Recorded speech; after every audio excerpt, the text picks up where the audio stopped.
You have to see three fitnesses. So first fitness is the medical fitness, second fitness is the scalp fitness, and third fitness is this physical fitness.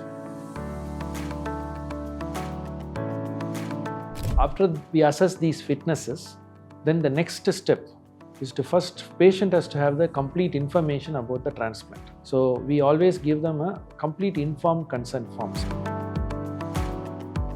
The patient has to go through this booklet completely. He has to understand each and every point of it, and then he has to come back to us asking all the doubts and queries before he signs the consent form. If he has back pain or shoulder pain or any other neck issues, then halfway in the procedure we'll have problems.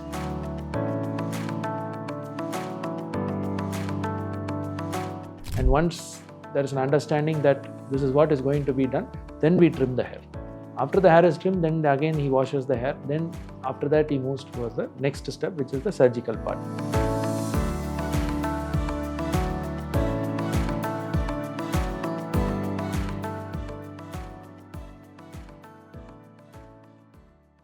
When a patient decides for a hair transplant, or when he's the right candidate for a hair transplant, so there are a few things we have to follow before the patient comes for the procedure itself. We actually have to see three fitnesses. So first fitness is the medical fitness, second fitness is the scalp fitness, and third fitness is this physical fitness.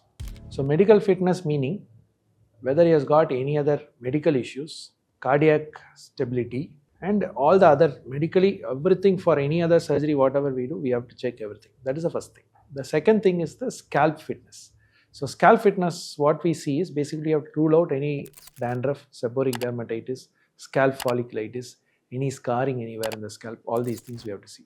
The last one is the physical fitness, which I personally see, because in physical fitness, there are two things. One is basically the patient has to first lie down in the prone position. Prone means he has to lie down upside down with his belly on the bed.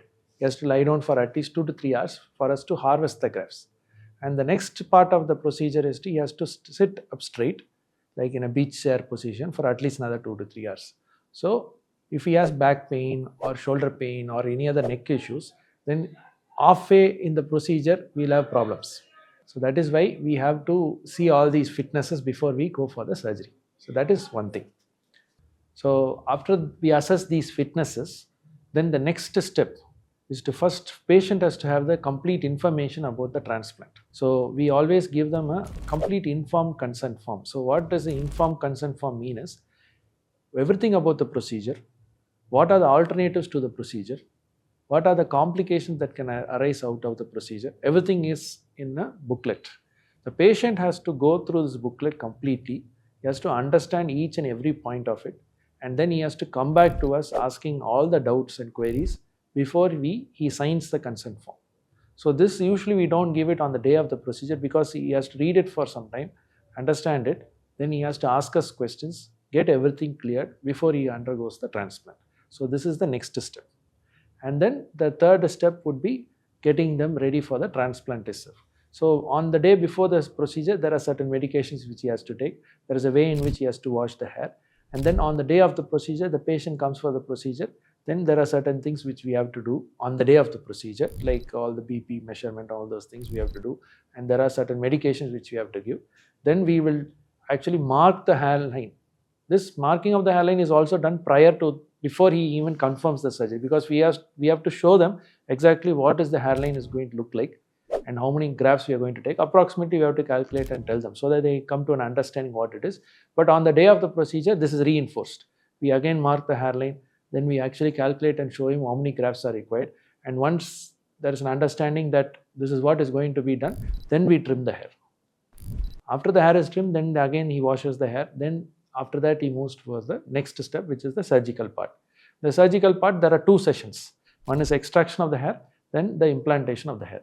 In the extraction of hair, first local anesthesia is given, then we extract the hair, then some small temporary dressing is applied, then the patient has given a break, a small short break, and then after that he comes for the implant. Then we do the implantation, and then the dressing is done and the patient goes to the room. The patient is kept for observation. If the patient is from inside Coimbatore or inside locally is accessible, Then we keep him for observation for at least 5 to 6 hours, and then we send him home. If the patient is from out of station, then we keep him overnight, monitor him completely, then we send him home. At the time of discharge, we give him all the discharge advices, what has to be done, when it has to be done. This is a detailed procedure. All these things will be sent as an email, so that he'll have that email always with him. So what is the pre-procedure instructions, what is the post-procedure instructions, consent form, then all the steps of the procedure, just a brief walkthrough of the entire steps of the procedure, all the medication which has to be taken before, after, everything will be there. So he can have a reading whenever he wants, he can ask doubts, clears, and then after that only he has to undergo the procedure.